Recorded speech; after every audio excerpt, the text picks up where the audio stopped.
예, 우리 하나님 말씀 함께 읽겠습니다. 이사야서 53장 1절부터 6절에 있는 말씀입니다. 예, 우리 말씀을 교독하도록 하겠습니다.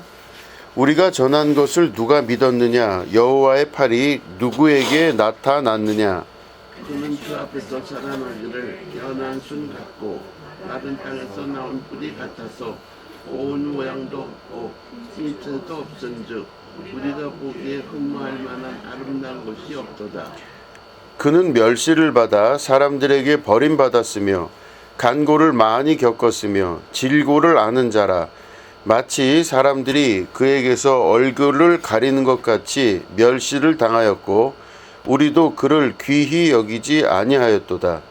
그는 실로 우리의 질고를 지고 우리의 슬픔을 당하였거늘 우리는 생각하기를 그는 징벌을 받아 하나님께 맞으며 고난을 당한다 하였노라. 그가 찔림은 우리의 허물 때문이요 그가 상함은 우리의 죄악 때문이라. 그가 징계를 받음으로 우리는 평화를 누리고 그가 채찍에 맞음으로 우리는 나음을 받았도다.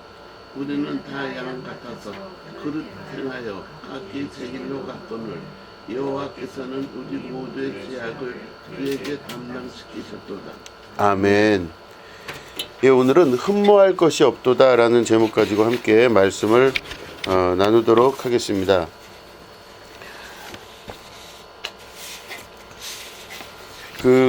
제가 목회를 하면서 어떻게 목회를 해야 되나 이런 것들을 정말 모르고 백지 상태로 목회를 이제 시작을 했습니다. 그래서 이제 경기도 안성에 이제 처음 2000년에 담임자로 나가면서 그 하늘꿈 교회가 아니죠? 그 뭐죠? 새생명교회죠. 이름을 까먹었어요.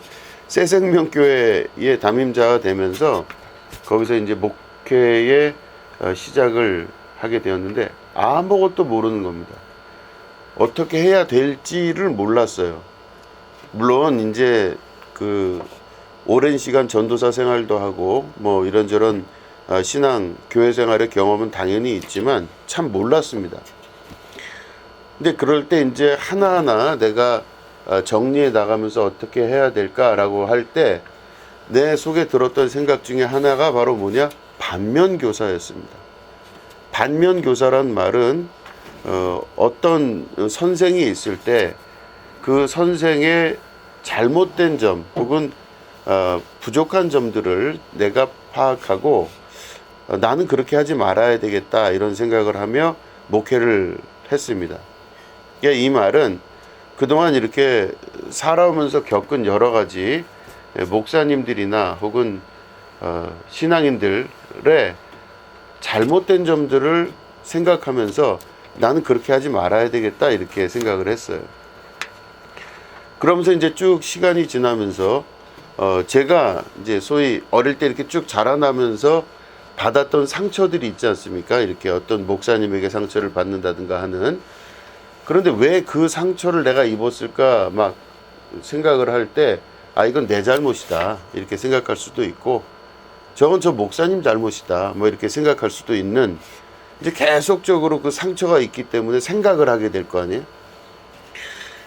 그런데 가장 중요한 건 뭐냐, 내가 그렇게 하지 말아야 되겠다라는, 나는 비슷한 상황이 오거나 똑같은 상황이 왔을 때 저렇게 하지 말아야지 이제 이런 생각을 가졌어요. 그래서 목회의 방향은 잘 몰랐어요. 어떻게 해야 될지도 모르고 또 뭘 어떻게 해야 될지 아무것도 몰랐을 때 이 방향을 어떻게 설정할까 할 때 저렇게 하지 말아야 되겠다 이런 생각은 했어요. 그래서 이제 그게 마음속에 크게 이제 방향을 잡는 그걸로 이제 딱 섰는데, 아니 시간이 지나면서 보니까 비슷한 상황이 오는 것 같아요.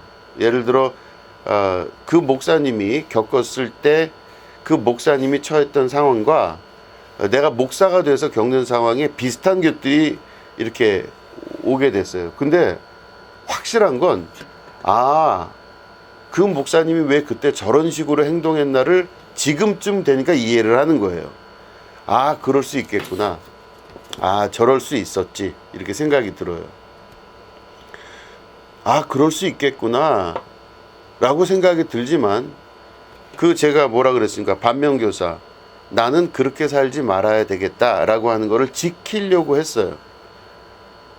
그러니까 어떻게 되냐, 마음이 막 어지러워지고 힘들어요. 그걸 지키려고 하니까.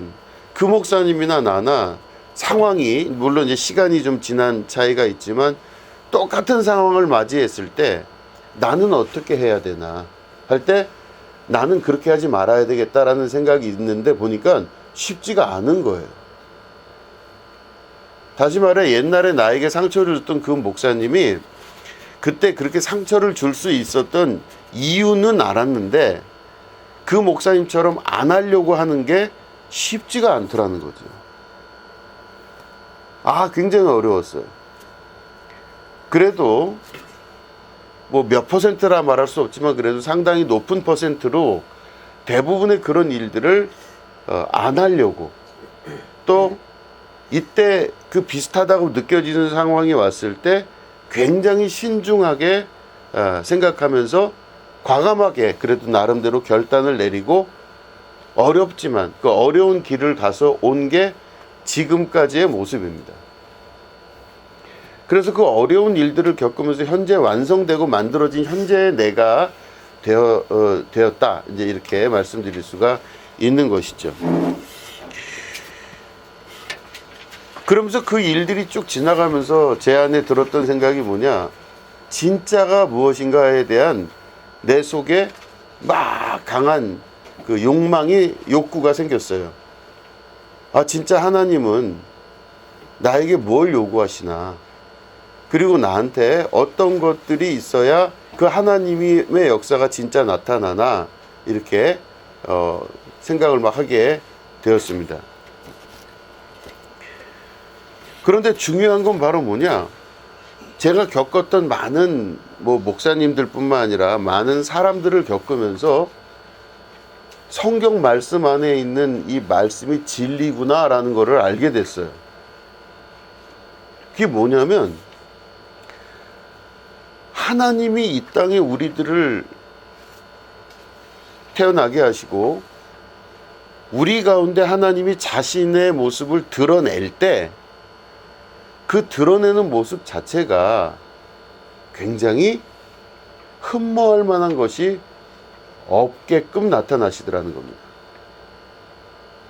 그 이제 제가 나눠드린 유인물을 보시면, 그 뒷장을 보시면 주현절이라고 하는 그 맨 마지막에 그 내용이 있습니다. 주현절은 뭐냐면, 이게 천주교에서는 공현절이라고도 얘기합니다. 그러니까 지금은 우리가 주현절이에요. 주현이라고 하는 말은 주님께서 나타나시다라는 뜻이에요. 주현은 주님께서 나타나시다. 그런데 이게 라틴어로는 에피판이라고 합니다. 그러니까 이 에피판이라는 뜻은 성스러운 존재 혹은 신적인 존재가 세상에 자신을 드러내는 것, 이게 주현이에요. 그러니까 지금 우리 주보 보시면은 주현절 후 몇 년 이렇게 돼 있어요. 이게 교회력에 나와 있습니다.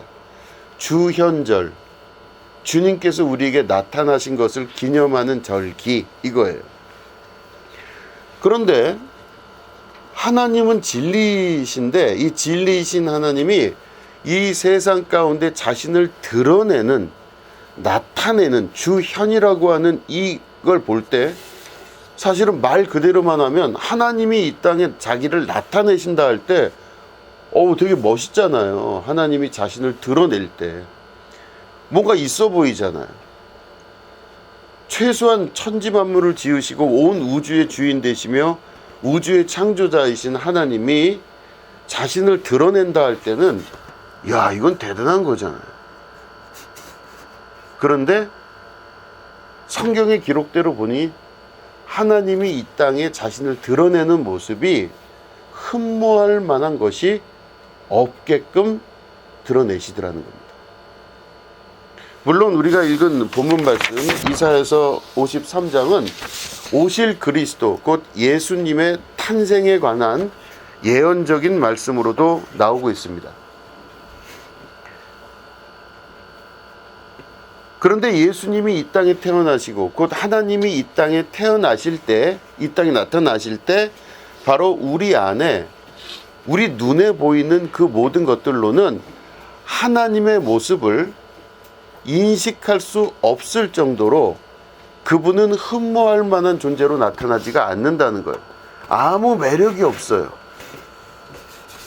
아무 매력이 없이 우리 가운데 나타나신다는 것입니다. 그런데 우리가 생각을 해보면 예수님이 이 땅에 나타나심도 아무런 매력이 없이 나타났을 때 분명한 것은 예수님이 곧 진리이며 하나님 자신이란 걸 우리는 알고 있어요. 근데 나타날 때 보면 아무런 흠모할 것도 없고 완전히 소외된 상태에서 예수님이 나타나신다는 것입니다. 우리가 사람을 알 때도 마찬가지입니다. 어떤 사람과 관계를 맺고 경험을 합니다. 그러면 그 사람을 겪어가면서 그 사람의 진실 혹은 그 사람 마음 안에 있는 진짜 마음을 알기까지는 생각보다 시간이 오래 걸립니다. 그 사람 안에 있는 진실을 알기까지가 얼마나 시간이 오래 걸리는지 몰라요. 그러니까 저는 얼마 전에도 어떤 이제 동기를 만나면서 그런 이야기를 나눴습니다. 대학교 친구는 친구가 아니더라 이런 얘기를 해요. 그러니까 어릴 적에 같이 자라난 친구들은 볼 거 안 볼 걸 다 봤어요. 그러니까 이것도 겪고 저것도 다 겪은 거예요. 그러니까 그 친구들은 어떻게 보면 진짜 친구처럼 지낼 수가 있어요. 아무런 거칠 것이 없는 친구들이에요. 그런데 대학을 들어가서 만나는 친구들은 일종의 사회생활에서 만나는 친구들이 되게 되었다는 것이죠. 그러니까 만나는 게 쉽지가 않아요. 서로 이렇게 진실을 나누기가 쉽지가 않아요. 근데 이 얘기를 하면서 얘기의 그 끝은 뭐냐? 사람이 나이가 들면서 자기 진실이 점점점 이렇게 사그라들고 숨더라는 것이죠. 어릴 적에는 그런 기술이 없기 때문에 자기 속에 있는 게 다 드러나서 서로 만날 때도 그냥 속에 있는 게 다 드러났기 때문에 그냥 진실 혹은 진리 그대로 그냥 살아나간 거예요. 사람 관계도. 그러니까 내가 저 친구를 알아요. 내용을. 아, 저 사람이 왜 저렇게 말하는지도 다 이해를 해요. 그리고 그 친구가 지금 거짓말을 하는지 진짜 말을 하는지도 이해를 하는데 나이 들어서 시간이 지나면서 사람을 만나면 그 사람 속에 진리가 있거나 진실이 있다는 것에 대해서 밝히 알기가 쉽지가 않더라는 것입니다. 시간이 계속 지나면서 그 사람을 알고 겪고 힘든 일을 겪어야 그 사람이 진짜 누구인지 그 사람 안에 있는 진실이 무엇인지를 알게 된다는 것입니다. 그런데 그 사람을 만약에 내가 그렇게 진실 혹은 그 사람 안에 있는 진리를 알려면 어떤 일이 있어야 되냐면요. 그 사람의 속에 있는 게 깨지거나 또 내 속에 있는 이 마음이 깨지는 일이 서로 있어야 그 사람 속이 드러나게 되어 있는 것입니다. 이게 사람이란 게 원래 이렇게 겹겹이 쌓여져 있어서 성벽같이 자기 자신이 쌓여져 있어서 이게 부서져서 들어가기가 쉽지가 않은 거예요. 그러니까 이 사람마다 갖고 있는 자기 성벽, 자기 마음의 벽들이 시간이 지나면서 무너지고 깨지고 상처 있고 또 부서지고 그래야 그 사람 속에 있는 진실이 드러나게 되는 것입니다. 그때쯤 돼서야 그 사람을 알게 되는 거예요. 아, 당신이 그런 사람이구나. 아, 그렇구나. 이거를 알게 돼요. 물론 나 역시도 마찬가지입니다. 나 역시도 내 안에 있는 수많은 장벽, 이 벽이 어려운 일을 통해서 점점 깨지고 부서져야 내 속에 있는 진실, 진리가 드러나게 되어 있습니다. 그러니까 진짜 친구를 만난다는 것은 굉장히 어려운 일이에요. 진짜 친구를 만나려면 그 사람이나 나나 서로 깨지고 부서지는 장면들이 있어서 그 속에 있는 것이 정말 발가벗겨진 상태로 서로 드러나야 아, 저 사람이 진짜 이거구나. 혹은 저 사람이 내 진실을 알아주는구나. 이런 거를 서로 알게 되면서 그때부터 이 사람과 친구가 될 수 있는 것입니다. 근데 그냥 친구가 아니라 진실한 친구가 될 수 있다라는 것입니다. 사람과 사람과의 관계에서도 이런 것들이 일어나게 되는 것처럼 우리가 하나님과 우리 사이에 일어나는 모든 과정 중에도 이 과정이 반드시 있어야만 됩니다. 하나님은 처음부터 우리에게 진리로서 다가오십니다. 그런데 우리의 많은 이 쌓여져 있는 성벽과 같은 자기 보호의 본능들을 가지고 있는 상태에서 하나님의 진리를 맞닥뜨리면 우리는 하나님과 만날 수가 없는 존재들이 됩니다. 그리고 하나님이 누구신지 알 수도 없어요.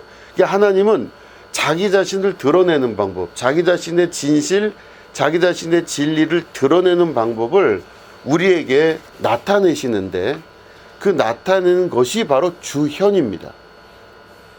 에피파니라고 하는 드러내심, 하나님이 우리에게 자신을 드러내시는 그 방법을 통해서 우리가 하나님을 알게 돼요. 그런데 문제가 바로 뭐냐? 우리 인생 안에 있는 가장 큰 인간의 내면 안에 있는 그 메커니즘, 이 메커니즘을 넘어서야 그 진실을 혹은 진리를 알 수가 있다는 것입니다. 인류에게 있어서 죄의 시작은 아담이죠. 우리 알고 있으시죠? 아담과 하와가 에덴 동산 안에서 하나님의 보호 아래 정말 행복하고 기쁜 삶을 살았는데 이 아담과 하와가 바로 하나님과의 계약이 깨어지는 첫 번째 원인이 바로 뭐냐? 선악과를 먹었어요. 선악을 분별하는 나무의 열매를 먹고 싶어서 먹었습니다. 근데 그걸 왜 먹고 싶었냐? 보기에 보암직도 하고 탐스럽게 할 만큼 보기에 좋았던 것이었습니다. 이게 바로 인간의 죄를 시작하게 만드는 첫 번째 계기였었어요. 그런데 여기 보시면 보암직도 하다라는 말은 시각을 말하는 거죠. 이 사람들이 선악을 알게 하는 나무의 열매를 보고 그 열매가 지금 보암직도 먹음직도 하다라는 것을 알게 되었다. 이게 죄의 시작이에요. 그 말은 하나님께서 우리를 지금 그 죄된 상태에서 에덴 동산 밖으로 벗어나서 그 사람들이 점점 늘어나면서 우리는 그 죄성을 갖고 있다고 성경은 이야기하죠. 그러니까 우리가 갖고 있는 죄성, 그 원인이 바로 뭔가? 바로 보는 것으로 판단 내리는 것입니다. 우리는 보기에 보암직도 하고 탐스럽게 할 만큼 아주 귀해 보이는 그런 열매들을 좋아하게끔 우리 안에 구조적으로 만들어져 있습니다. 그래서 좋은 걸 추구하는 거죠. 눈에 보기에 좋은 것들을 추구하는 것입니다. 괜찮아 보이는 것들을 추구하는 거죠. 그래서 우리는 대부분 다 괜찮은 것들을 추구하려고 하는 본성들이 있기 때문에 이것으로 인해서 하나님과의 약속이 깨어지고 계약이 깨어지는 일들을 경험하게 되면서 결국엔 죄의 상태로 그대로 살아갈 수밖에 없게 되는 것입니다. 그렇기 때문에 하나님은 우리를 구원하실 때, 구원 계획을 세우실 때 그 첫 번째 베이스가 된 것이 바로 뭐냐? 우리의 눈에 의하여 속는 내 눈에 만족스러운 것들을 채우지 못하게끔 만드시는 게 하나님 뜻이에요. 보암직도 한 것에 진리를 두지 않으셨다는 것입니다. 먹음직스러운 것에 진리를 두지 않으셨다는 거예요. 괜찮아 보이는 것에 진리를 두지 않으셨어요. 그러니까 자기 자신의 모습을 이 땅에 주현 드러내실 때 그 드러내시는 그 모습은 절대로 보암직도 하고 먹음직도 하고 흠모할 만한 것으로 나타내 보여주시질 않았다는 것입니다. 그럼 우리는 어떻게 그 진리를 찾아갈 수 있겠는가? 보면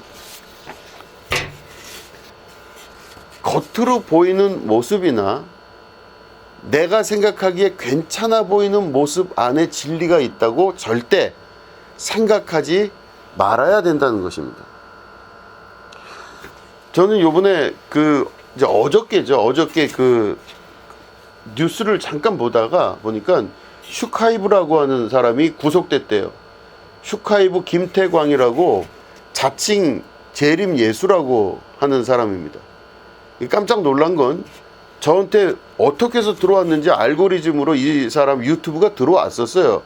그래서 이 사람이 뭐 자기가 어느 별에서 왔다고 하면서 얘기를 하는 사람인데, 근데 이 사람 그 유튜브를 제가 꽤 오래 봤습니다. 근데 정신이 나간 사람 같았어요. 제가 볼 땐.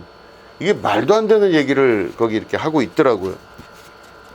근데 이 사람이, 저는 그냥 그 정도 유튜브로 그냥 좀 이상 정신 나간 사람인데 하고 있나 봤더니 그게 아니라 이 사람을 따르는 신도들이 지금 어마어마하대요. 이 사람의 그 구독자뿐만 아니라 이 사람에게 돈을 이렇게 바치고, 그래서 하여튼 이렇게 난리가 아닌 그런 상황인데 이 사람들의 숫자가 엄청나게 많답니다. 그래서 지금으로부터 4년 전에 이 사람들의 첫 번째 오프라인 모임을 했는데 거기에 38명이 왔더라고요. 이야, 저는 그 너무 대단했어요. 그 말을 믿고, 저 사람이 하는 그 말을 믿고 유튜브에서 그 말을 믿고 정말 저렇게 모일 수 있으며, 혹은 그 사람에게 돈을 갖다 바칠 수 있나, 난 너무너무 신기했었어요. 여러분들도 신기하지 않으세요? 이상합니다. 이 사람은 그래서 자기를 따라오는 그 38명부터 시작된 그 소위 오프라인 신도들이죠. 이 사람들이 점점점 숫자가 늘어서 지금은 꽤 많대요. 근데 이 사람들을 어떻게 했냐, 봉사해야 된다, 헌신해야 된다 하면서 신도 중에 어떤 사람은 가사 도우미로 일을 한대요. 그 집에서. 그리고 이 사람은 그 동탄인지 어디에 사는데 아파트 꼭대기층에 90평짜리 집에 산답니다. 그래서 거기서 살면서 가사 도우미로 그 신도가 일을 하고, 또 이 사람 자동차가 굉장히 많대요. 벤츠, 지바겐, 지프, 루비콘, 뭐 이런 뭐 굉장히 유명한 외제차들을 갖고 있어서 전부 기사들이 다 신도들이래요. 이 사람은 항상 하는 얘기가 종말이 오면 무의미하다, 이렇게 이야기하면서, 이 종말이 오면은 돈이 무슨 소용이 있느냐, 나 재림 예수께 갖다 바치라 그러는데 진짜로 갖다 바친 거예요. 그래서 이 사람들의 애들이 3명이에요. 근데 셋 다 국제학교를 다니고 뭐 이러면서 뭐 엄청 호화로운 삶을 산다고 합니다. 근데 요번에 이 사람이 이제 걸렸어요. 그래서 뉴스에 나온 걸 어제 봤습니다. 그래서 내가 굉장히 깜짝 놀랐어요. 저는 내용은 잘 모르고 맨 처음에 그 미장센이죠. 딱 텔레비전에 얼굴을 보니까 내가 아는 사람이잖아요. 유튜브로 봤으니까. 깜짝 놀라서 이렇게 들어봤더니 이 사람이 그런 일을 한 거예요. 결국 걸렸어요. 좀 더 빨리 일찍 잡았으면 좋았을 걸. 아무튼 그렇게 됐습니다. 그 참 이상한 게, 왜 사람들이 그런 일에 자기의 정신줄을 다 놓고 어떻게 그렇게 빨려 들어갈 수 있는지가 저는 지금도 신기해요. 어떻게 그럴 수 있을까? 어떻게 저런 얘기를 듣고 그런 엄청난 일들을 할 수 있을까? 굉장히 신기했어요. 그런데 가만히 생각해 보면 우리 안에 있는 죄를 유발할 수 있는 아주 중요한 핵심적 요소가 그 사람들 안에 전부 다 있었기 때문에 그래요. 보기에 보암직도 하고 먹음직도 하고 흠모할 만한 무엇이 있는 것을 선호하고 좋아하는 그 경향, 이것으로 인해서 이 사람들은 죄에 조금 더 가깝게 빨리 들어갈 수가 있게 된 것입니다. 쉽게 선악과를 따먹고 쉽게 에덴 동산 밖을 넘어갈 수가 있게 되었던 것이죠.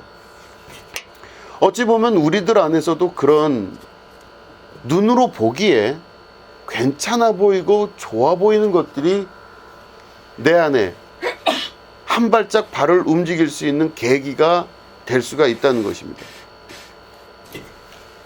이것들을 바로 지혜의 영이신 성령의 역사를 통해 말씀으로 우리가 이 모든 것들을 제대로 알고 그리고 잘 구별할 수 있는 사람이 되어야 되는 것이죠.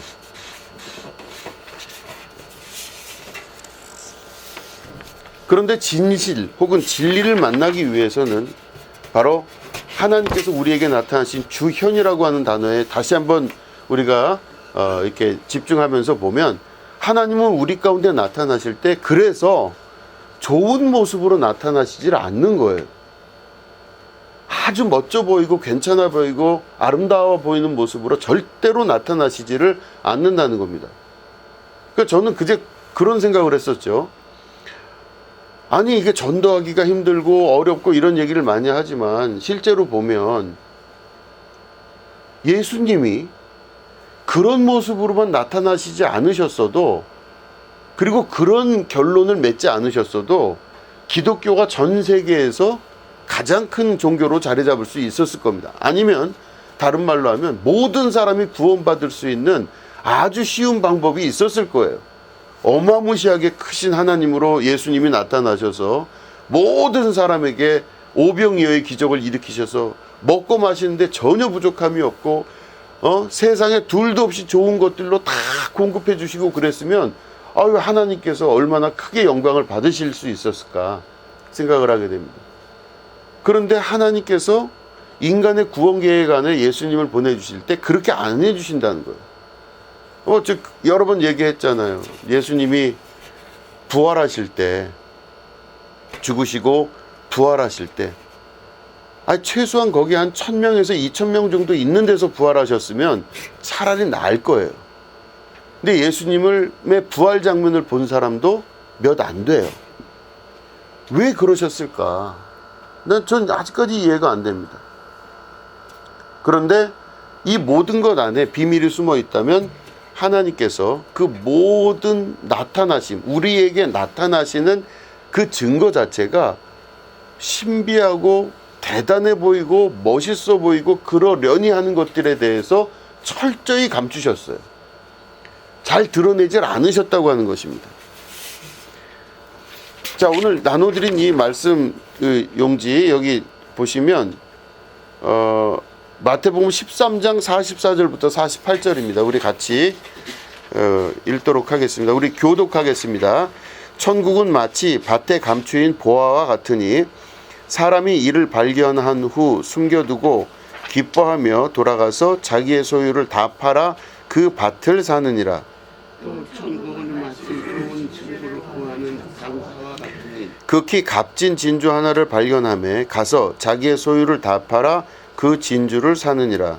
또 천국은 마치 바다에 치고 각종 물고기를 모으는 그물과 같으니 그물에 가득함에 물가로 끌어내고 앉아서 좋은 것은 그릇에 담고 못된 것은 내버리느니라. 아멘. 여기 보면 천국에 관한 비유인데 곧 이 말씀은 이 땅에 우리에게 나타나시는 하나님의 주현 혹은 공현에 관한 말씀이십니다. 진리가 어떻게 나타나느냐? 밭에 감추인 보화처럼 나타난대요. 그러니까 아무나 알 수가 없는 것입니다. 그냥 눈으로 볼 때 밭밖에 보이지가 않는 거예요. 그런데 이걸 조금이라도 눈치채서 발견한 사람이 있다면 그 발견한 사람은 자기의 모든 전 재산을 다 팔아 이 밭을 산다 그러잖아요.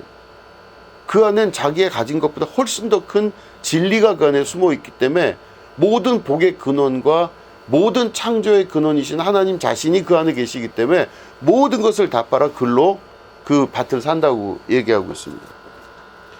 또 좋은 진주를 구하는 장사꾼과 같다 그랬어요. 그래서 좋은 진주를 구했어요. 그러면 그 많은 진주 중에 이게 진주구나 하고 진짜 이거를 딱 구별하게 됩니다. 그럴 때 자기의 소유를 다 팔아서 그 진주를 산다, 이렇게 이야기하고 있습니다. 중요한 것은 비슷해 보이지만 그 중에 최고의 진주가 있다라는 사실입니다. 이거를 구별할 줄 아는 것이 중요하다는 뜻이겠죠. 다 비슷해 보이고 다 괜찮아 보이고 다 이래 보이는데 그 중에 진짜는 하나밖에 없는 것입니다. 결국엔 내 눈을 의지하지 않는 것입니다. 내 눈을 의지하지 않고 지혜를 의지할 수 있어야 되는 것입니다. 내 감각을 의지하지 아니하고 하나님의 지혜를 의지하고 그것들을 발견할 수 있어야 되고, 그럴 때 하나님의 나라가 우리 가운데 임하기 시작한다는 것입니다. 이게 바로 진리를 발견하게 되는, 감추어진 보화를 발견하는 자의 역사라 볼 수 있는 것이죠. 우리들은 대부분 다 외양에 치우쳐 있습니다. 눈으로 보기에 괜찮아 보이는 것들을 찾아 그것들을 선택하고 그것들이 맞다라고 여기는 게 많이 있는 것이죠. 특별히 우리나라 사람들은 건물과 외양 이런 것들에 굉장히 익숙한 사람들입니다. 그러니까 우리나라 사람들이 추구하는 많은 것들이 다 그런 부분들인 거예요. 그런데 그 겉으로 보이는 모습 안에 하나님의 평화와 하나님의 진리를 숨겨놓지를 않으셨어요. 하나님은 보이지 않는 곳에, 전혀 사람들이 찾을 수 없는 곳에 그 진리를 숨겨 놓으셨다고 볼 수 있는 것입니다. 예수님이 이 땅에 오신 목적은 세상 권세를 멸하러 오셨다고 되어 있습니다. 세상 권세는 바로 뭐냐? 눈으로 보기에 괜찮고 좋은 것들을 가지고 구조적으로 만들어낸 게 바로 세상 권세입니다.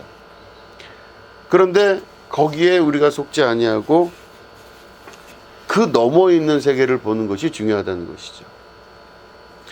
밭이 이렇게 있는데 밭 속에 보화가 들어가 있다는 걸 알려면 밭이 있고 밭 속에 무엇인가 있다는 걸 아는 사람이 될 때 그 밭을 일구면서 파면서 그 진리를 캐어낼 수 있는 것입니다. 이게 다른 말로 하면 눈으로 보이는 것들 너머에 있는 세계를 볼 수 있어야 된다는 뜻입니다.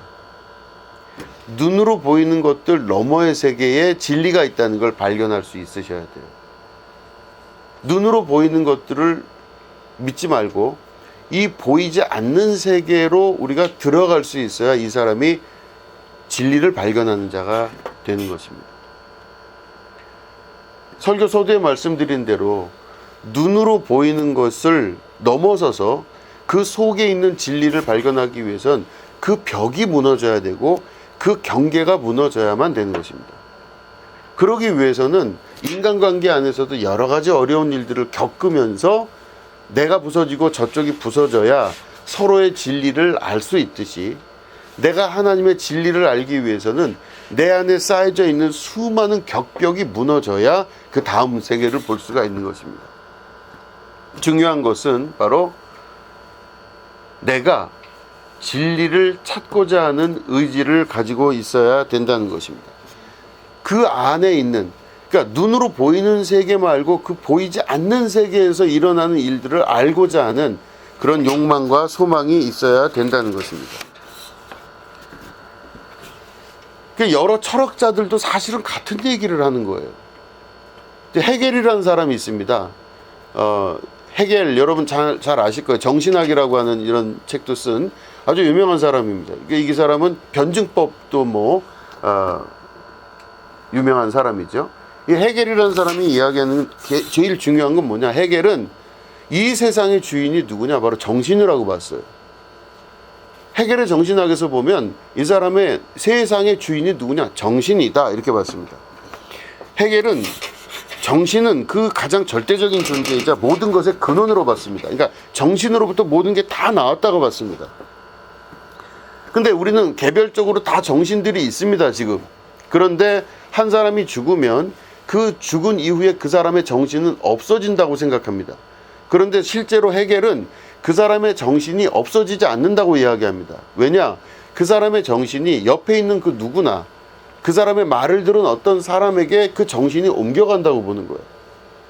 그렇기 때문에 세상의 모든 역사는 바로 정신의 역사인데 그 정신은 한 사람의 죽음으로 말미암아 그걸로 끝나는 것이 아니라 그 사람의 정신이 옆으로 옮겨져 가면서 그 정신세계의 큰 기둥이 역사를 이루면서 발전하고 계속해서 나아간다는 것입니다. 이게 헤겔의 정신학의 핵심입니다.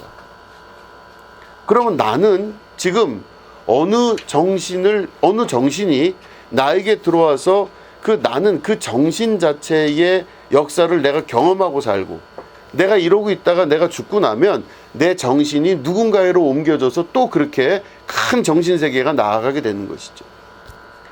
이 헤겔의 정신학을 보면 결국엔 영적 세계라고 우리 용어로 쓸 수가 있습니다. 예수 그리스도께서 이 땅에 오셔서 예수 그리스도께서 하나님의 정신, 하나님의 뜻, 하나님의 의지 이런 것들을 세상 가운데 심어 놓으시고 예수님께서 죽으시고 부활하신 이후에 그 옆에 있던 제자들이 예수님의 정신, 예수님의 뜻을 실현하며 나간 것입니다.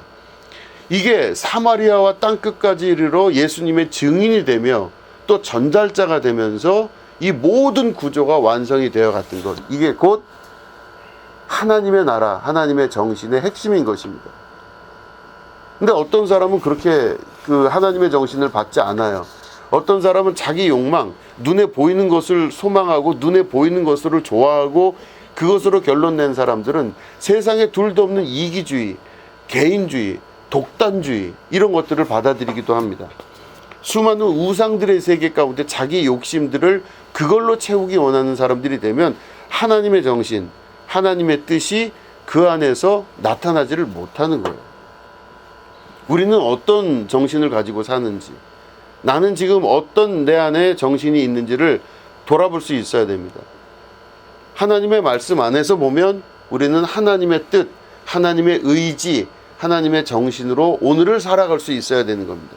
그래서 나를 선택하신 것이고 그 선택을 통해서 하나님의 뜻이 계속 지속적으로 확장되어 가기를 원하시는 것이죠. 사마리아와 땅끝까지 이르러 그리스도의 정신이 우리 가운데 임하기를 바라시는 것입니다. 말씀을 정리하도록 하겠습니다. 세상의 진짜는 눈으로 보이기에 괜찮아 보이는 것에 있지 않습니다. 세상의 모든 역사 가운데 눈으로 보이기에 겉으로 괜찮아 보이는 것에 그리스도의 진리가 있지를 않다는 것입니다. 오히려 가장 초라해 보이고 가장 낮아 보이고 가장 없어 보이는 그곳에 하나님께서 자신의 마음, 자신의 진리를 숨겨놓을 수 있다는 것입니다. 이 진리를 우리가 잘 이해한다면 우리가 하나님을 만나는 것이 곧 진리를 만나는 것인데 그 진리를 만나는 방법을 분명히 말씀을 통해 알 수가 있는 것이죠. 예수님께서 뭐라고 그러셨습니까? 어떤 가난한 사람이 나한테 와서 밥을 달라 할 때 어떻게 하라 그랬어요? 이 가난한 자에게 내가 베풀어 주면 그게 곧 나에게 베푸는 것이다. 이렇게 말씀하셨죠, 예수님이. 내가 가난한 자에게 밥 한 그릇이라도 대접하면 그게 곧 예수님을 대접하는 것이다. 근데 그 당시만 하더라도 대부분의 사람들은 가난한 사람들이 나한테 와서 밥 달라고 그럴 때 피곤해 했어요. 왜냐? 겉으로 볼 때 이 사람한테 뭐 얻을 수 있는 것도 아무것도 없고 아무런 관계가 이루어질 수 없어요.